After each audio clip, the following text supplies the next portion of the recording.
Hey y'all, how y'all feeling? Thank y'all for joining me. Tonight we are going to have Majora Carter on from the Boogie Down Grind. Ew. And I'm excited to ask her a few questions. Thank y'all for joining.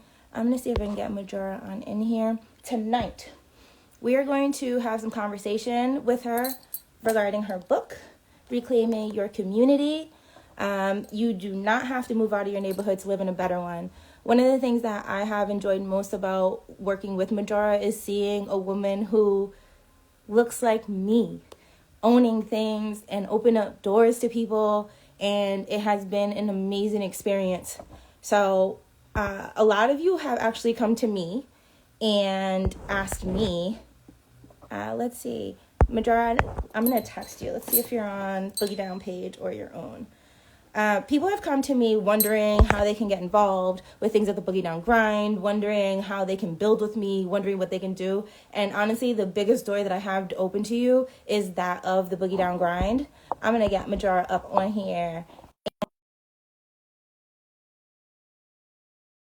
Space is supposed to be is opening doors to show us how to do it, how to take our communities back, how to own it, and what to do with it, what that means. Hey, Majora. Hi! We made it. We totally made it. Okay, let me move this thing back because you don't need this. My face is looking real big here. Okay, there we go. Oh, How you like my top? goodness. I don't need my glasses. I can see you. No. I love, oh my goodness, you're with it. So, I love that thing. Oh, I love it too. I I need missed more out on a pair of pieces shorts with- that were there at one point, but keep my eye out. Exactly. Don't worry. I'm coming back for the bucket hat. That's my next thing. Gotta put it on. Okay, so Okay. Majora, I have just briefly let people know who you are, but there are so many people in here who already know who you are. I will be logging in on my phone to see so I can look at the chat on my other phone, just in case you have any questions. So y'all in the comments, feel free to interact and participate. I will get Majora to look at your questions and if there's anything you want to know. But how about, I think it would be amazing for those who do not know you and haven't had the opportunity to know who you are and what you've done. Can you give us a quick little intro, who you are and a little bit of that? So wait, okay, I'm Majora. I am Hunts Point born, bred. I'm an urban revitalization strategist, real estate developer, and yeah, that's about it, really. Okay. Oh yeah, I'm a professor. I do all sorts of fun stuff. I love it. Okay, Majora, so you are the owner of the Boogie Down Grind, Bronxlandia. But as I do a little bit of reading, I think what I was always wondering and what I get a lot of questions about people is how did you get to that space? I know you went to Wesleyan. I believe you studied social. Actually, Wesleyan. Sorry, there it is. There it is. So I think people want to know, like, what you studied. How did you get here? I think, well, from my perspective, it seems like people see you as this entrepreneur, like it just started, like you didn't do anything before that. So I would love for them to know how you get to this place. Sure. Well, I think I was always kind of entrepreneurial in nature. It was just like if something needed to be done and it wasn't there, I figured out a way to make it happen. But I was actually a film major at Wesleyan and actually made my own films. And it's something I'm still really interested in doing, but that's another story. But, I moved back to the neighborhood back after I finished college and was about to start my graduate degree, which was originally supposed to be in film production at NYU, but I couldn't afford that. So I decided to work on writing and moved back into the neighborhood and was just like really mad about the fact that I felt disappointed at the fact that this is where I ended up because I couldn't afford to live downtown or in Brooklyn, which was just getting hot at the time. And it really felt like this is just a horrible place to be. And yeah, my family was here. My mom's fried chicken, which is the best in the world, was here. But it felt like a defeat to come back here. And it was only then when I kind of understood like just how our communities were sort of set up to fail and to disappoint, the smart ones in our communities, the ones that are led to believe you have to measure success by how far you get away from them. And I was one of those kids. And when that hit me, that's when I realized, okay, I could either just keep it moving and figure out a way to like make enough money and get out of here, or I can be a part of the change I wanted to see in my own community. And it started on the environmental justice front and really trying to like reclaim, and understand that poor Black and Latino communities deserve to have like clean air and healthier places to be, and also just nice places to be around. And it started with parks and trees and things of that nature, which I worked on. And started like one of the first waterfront parks we've had in the South Bronx in 70 years at that point. But it pretty much quickly parlayed into the fact that our communities weren't great places to be in a bunch of ways. Thus, I mean, people can say all they want about like how, no, it's really great, but ask me, or ask yourselves, how come the second that you can afford to get out, you do? And that's something that I noticed and just also sort of wondered about, and was like, well, why can't we create the kind of great things in our own neighborhoods that would make us feel good about being in them? And that's when I started moving into entrepreneurial development, mostly because nobody wanted to do it Yeah. like the way that I felt we should be and could be doing it in our own neighborhoods. Wow. Aura Elena Martinez, I believe I met at one of the community board conversations we had for Bronxlandia, and is saying that she felt a bit of the same way Oh, when she moved to Atlanta and then back to Boogie Down. So I do think what you've done has had its impact in giving the people from the area, I will even say, and I'm not even from there, and people coming to the open mic and being like, this space actually exists. So I will say that is absolutely amazing. I saw that. It what was amazing to me too, as I'm not going to tell people my age because I'm not going to do that yet, but I was watching your TED Talks, and your first TED Talk is in 2010, I think. no, it's actually in 2006. 06. It's in 06. And Yeah. yes. And okay, so the first one's in 06, and you're talking about the green parkways and all of that. And it was just amazing to see. I just went to the garden this year. Wow. And yes, and that's why when I was taking that bike ride, I've been here for 9 years, and seeing that come about, it was just, I want to say on behalf of everyone, it is amazing seeing that stuff come about, but being able to put a face to someone who is championing for us, I think that is so amazing, because from 2006 till 9, they're still fixing that highway. These things take so much time, but you have put in all that effort and all of this time to push these things forward, including this book. Oh, Right? yeah. I forgot Yes. to say I was an author too. Yeah, Forgot that part. She wrote a book once. I did. It might be a bestseller, something like that. Actually, it is a bestseller. It's a national bestseller. to be specific. So go ahead and pick that up. We're going to drop some links for you as well. So I do feel like a bit of your intro, or how you explained yourself to us, goes through how you set up your book in the preface, and setting us up for that. And then you have some really cool glossary of terms of things that it seems that you've gone through. One thing that I'll share, and it's your first term, but it was very, very funny to me because, as you mentioned, we feel like this big corporate world is so different from like real life, but real life stuff just happens. And envy and hate and for lack of better words, bad vibes are a real thing, right? So it seems like you've gone through a lot of that, and you even have glossary of terms to tell us about it. So tell us about your experience and why you chose these terms, and you can go through it with us so that we can learn where your head's at. I mean, real quick, I put my glossary at the beginning because I wanted people, before they even got into the book, to understand. And if that was intriguing enough, they could continue. But yeah, I had to take a quick look again and see what they were, or in what order. I've got fan club first. Okay. Oh, so fan club. And so, it definitely was sort of riffing off of, Cat Williams, and like, if you don't have enough haters, you need to go by and get yourself some more, because ultimately, isn't like a fan club it's a fanatic about you, and like, when you express that much hatred and vitriol against somebody, you kind of got to ask yourself, like, what is it about me that they actually really love? So I think about them that way because, I mean, I totally understand. It's like, I'm the full package, so I understand why they want to spend a lot of time thinking about me. So, but I call my haters my fan club in part because I don't like that word hate associated with me at all. But you know, it's just like they can know they can actually come and hang out with me anytime they want. And what's the second one? The second one is low status. Low status community. So we use the term low status, you know, often to describe the same communities that would often be considered poverty stricken or disadvantaged or under resourced or just straight up low income. And it doesn't mean that those communities are not any of those things, because they are generally. But low status is a word, and it's an ugly word when you really stop and think about it, because it assumes that there's a higher one and a lower one. And it also, more importantly, assumes that inequality is assumed.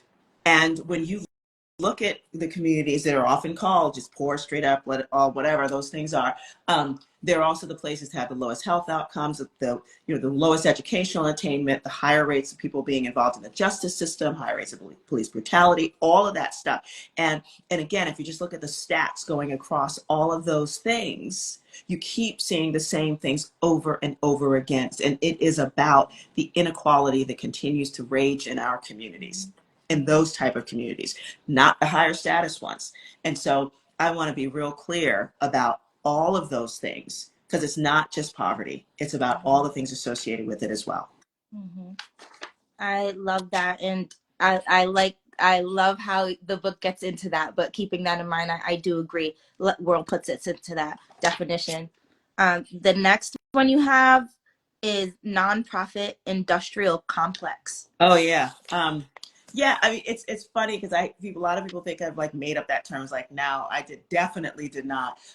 But like any kind of industrial complex, I mean, they exist, like the military industrial complex in particular. So I think one of the first times that phrase was used, it literally means that it's some type of industry that exists to perpetuate itself. Hmm. It's not exist, so in the case of the military industrial complex, you need wars in order to continue it. And that's what we're seeing happen all over the place, unfortunately, right now. So we know that's well and good. But the nonprofit industrial complex, I mean, you keep hearing all this language about we're here to eradicate poverty and all these other stuff. But if you look at the billions and billions of dollars, whether it's corporate or corporate, but mostly philanthropic dollars that are put into addressing all of these concerns, one would wonder, well, why aren't they getting any better? Because then if you look at the way that it's actually those funds are being spent, it is not, in fact, to address all of those problems.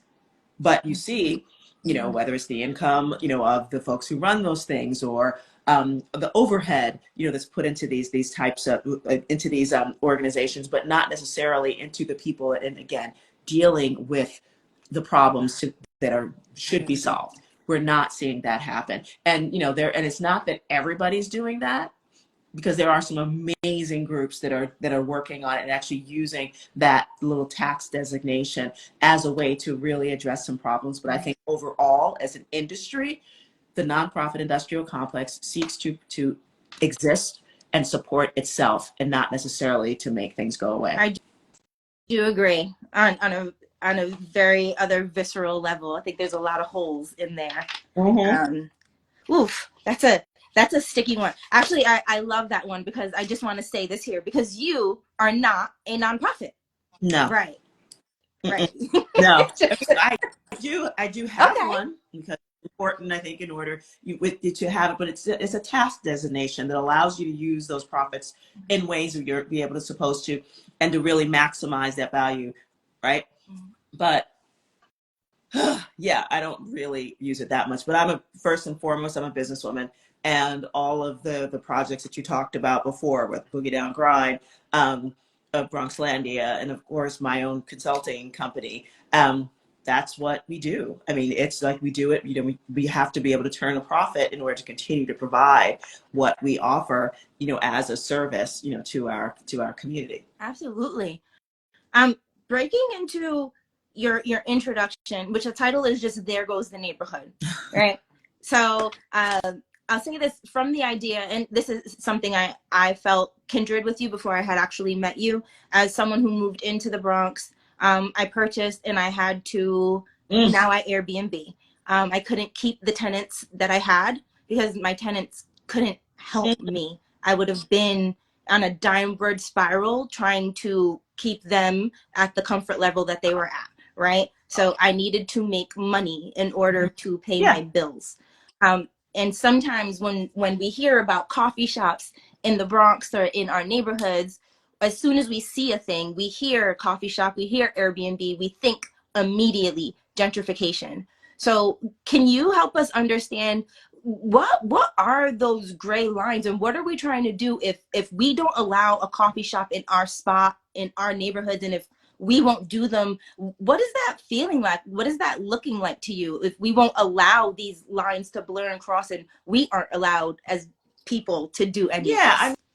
I mean, I think that speaks to the effectiveness of white supremacy, wherein we look at our communities and think that they're, especially low status communities, that somehow or another there are certain things that are that are meant to be in our communities. Like, you know what? We are really poor. We do have a lot of issues with education unemployment and job creation or lack thereof. And that, yes, and there's 3 out of 5 of the folk met in our communities go to jail. So those are the things that we understand happen in our communities. And in order for us, even though we're led to believe that somehow or another you measure your success by how far you get away from those places, right? And so if we look at our communities as places that are never meant to be great, on some level we feel like that has something to do with us. And that's why we want to leave. And I think frankly, people like you, people like me, and there's plenty of us out Yes, there there are. who are just like, you know what? We see the beauty in our own communities and we want to see more of it. And why are we taking all of our wonderful talents outside of our community, spending our money there, not bringing anything back to our own communities, and thinking somehow that that's like, okay, because white supremacy tells us that our communities have no value and we act accordingly. And then we get mad, or some of us, not all of us, fortunately, get mad when somebody does something that looks like something that's not supposed to be in our community, whether it's a coffee shop, which totally flips me out because I'm sorry, it comes from the blackest and the brownest parts of this entire planet. It is the coffee belt, people. Okay. We make coffee. We make And coffee. it's literally the blackest beverage on the planet. Like, bruh, like Belongs seriously, to us. it's just mind boggling. And it's almost as if like things that are too nice are just not supposed to be ours. And I'm like, you believe that? Like, why don't we just talk about like why you believe that? Well, I'm gonna go ahead and give it to you because it's right now it's my favorite phrase in your book, and it's poverty is a characteristic of what? Oh yeah, Culture, of our culture. I think it was something like poverty is assumed to be a cultural attribute. Yes. Yeah, and I think that's with the nonprofit industrial complex. Many of our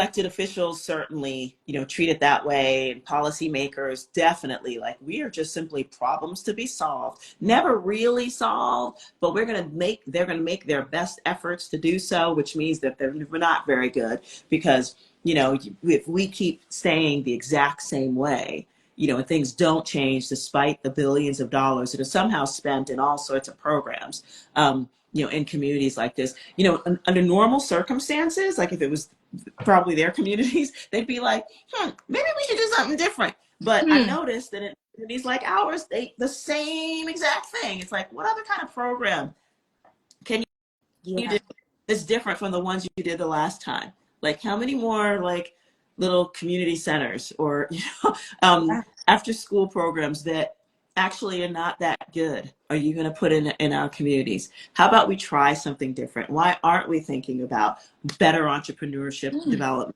How about why not be thinking about new opportunities for places to gather in our communities that make people feel like our community is something worth staying in? How about we think about opportunities for more home ownership, and even helping the people that have homes in this community actually keep them, because we are losing that right and left. Everybody talks about like, oh, we need more access to home ownership in our communities, but how many folks are actually talking about doing it and creating like the kind of systems that are going to help that happen? Yeah. We don't. And understanding the worth of it. Yeah. Because we will sell grandma's Oh, house in a second. in a minute. In a minute. And it'd be like, but I'm going to the Poconos or somewhere. Yes. And I'm like, okay, they really want you there too. So No.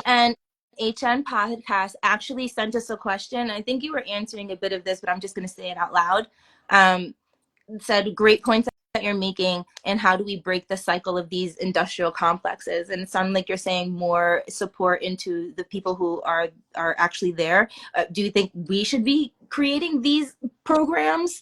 Yeah, well, I think a big piece of it is actually creating the businesses that we know folks in our communities often leave to go to and spend their own money at. Like what it means to me, just as a human, but also as a business owner, the fact that you will come and actually do your work at my spot, which brings people who then buy the product that we're selling. And then it also means that there's opportunities for us to like employ people in our communities, and people can have like can build community in that way, in the kind of space that under normal circumstances they would have to leave our neighborhood in order to do that. I mean, that's why we built from the grind, to Bronxlandia. It's like, how many incredibly creative and talented people are in our community? A ton. Yeah. Do they always have to go to Brooklyn in order to perform, or to just hang out with a friend and have a date? Right. I mean, if that's where you're always going to, guess what? You're going to stay there. And why are we like, and we lose, I think, some of the best, most beautiful things in our communities because we don't give people an opportunity to be beautiful where we are. I agree.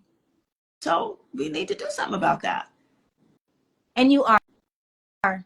Thank you so much for you are, and I appreciate the space. And there's been quite a few people coming from around the neighborhood of the Boogie Down, hopefully seeing the open mic and coming on in, and hopefully feeling themselves with more pride and honor and joy of attending the event and being a space that they feel like that they can patron on a day-to-day. And hopefully we get more stuff going on in there so that nice. They feel the same way. I am so grateful for you.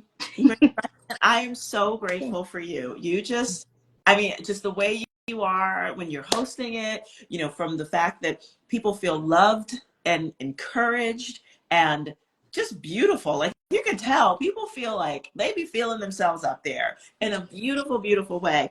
And that kind of love is, it just makes me really happy. Thank you. I appreciate that of you too. And I'll say this because it's the best way that I work. And as we move along, we'll continue to do these and give more suggestions to people. One thing that I feel personally, and those who are watching and know me feel this way, is I will lead you to water, but I do not know how to make you drink. And I do not know how to drink when people tell me to.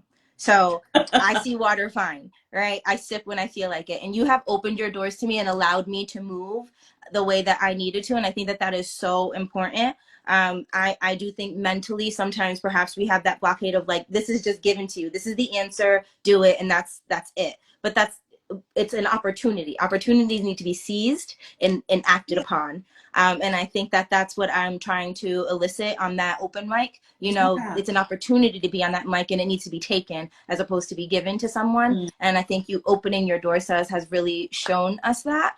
So I want to say thank you for that. And I wanted people to see the work that you've done and the work that you're doing outside of Boogie Down and what has gotten you there. And also all of the beautiful things that are in your mind that maybe aren't making it out of these pages into people's heads, because there's so much learning in here for us personally of making poverty not our mindset. And I believe that as well, because and here's what I'll say, because they're like, don't buy the Gucci's, don't buy this. I hear you, but I like the leather. I really like the leather, so I like good coffee and I like good shoes. Those are the things I like, so I'm allowed to have those wherever I am, and that's how I feel about it. But I think that's an interesting thing, like, because we all like those things. Okay. All of us do. and but why do so many people in low status communities believe that we're somehow not authentic if we like want to say we like those things? Like, who's telling you that you don't deserve nice things?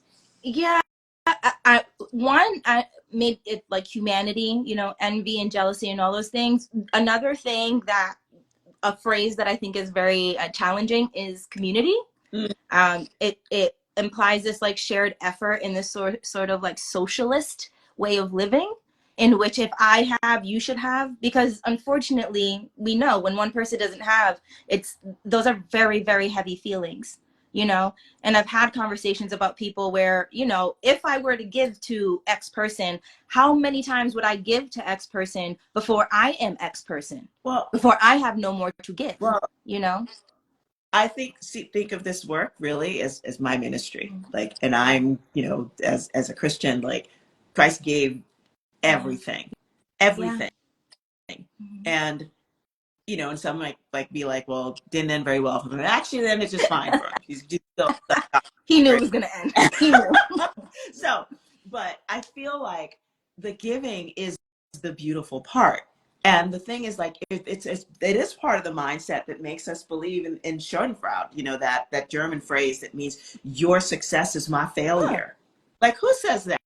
Like, why do we believe Huh. that? Because I do believe that when I give something, someone uses that gift, that is a gift to Yes. me. And then there's always somebody else out there giving to me, in some way, shape, or form, even when it feels bad. And Yeah. believe me, 2023 was like a sucky year in a bunch of ways. But the kind of love and support, and just like the movement of our projects forward has been an incredible gift. Yeah. And we're not promised that things are like always beautiful all the Yeah. time. That's not the way it's going to be. And it shouldn't be that your only, reason for being, giving is because you're going to get something back out Yeah. of it. Yeah. I mean, you will.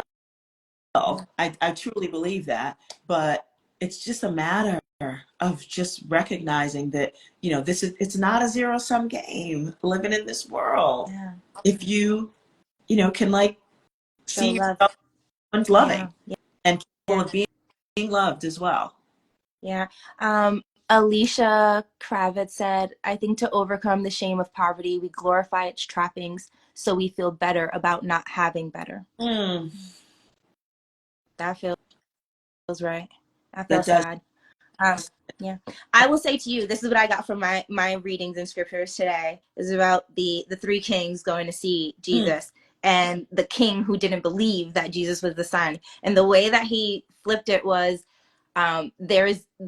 they are the wise kings for a reason. The wisdom was in them being able to acknowledge this person and their mm, greatness, because that takes a lot of wisdom. Look at the king, and that was the ruler, and he had no wisdom. It could right. not recognize, given the prophecies, given everything, given what had happened. He just could not see it Right. because he was so afraid that there would be a new king that would be a better king than him. And like, so Yeah. that's what it was amazing. And Wow. this idea that these three strangers were able to set so far from their feelings and be like, this is what is right, this is what we know, and this is what we're going to do, and we're going to go pay homage to what is great and what is right and what is the way. And that's what they did. And it left me feeling this like feeling of, when you do go and you show some respect, when you find a black owned business, a woman owned business, a local owned business, a business in your neighborhood, you go and you have to recognize,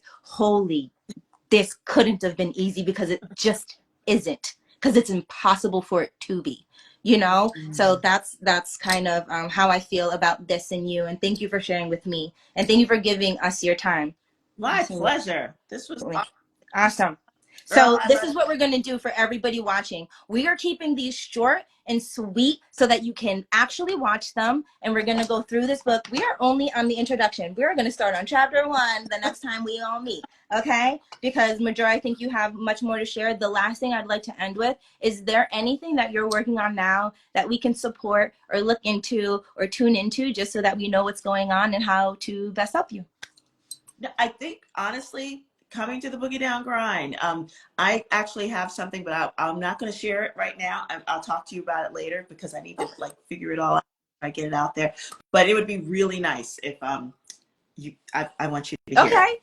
But well, everybody come down to the Boogie Down Grind. I am there on Wednesdays. That's when Majora knows that I am there. So if y'all want announcements and stuff and to come get our vibe, and Majora often is there too, also with James. So you can get some vibes and, share energy and support everyone. So thank y'all all for joining. Thank you, Majora, so much for your time. I'm going to post this and we'll figure out when I can hear your news and when we can do this again. Okay, cool. Okay? All right. Thank you so much. Adore you tons. Right back at you. Bye, everybody.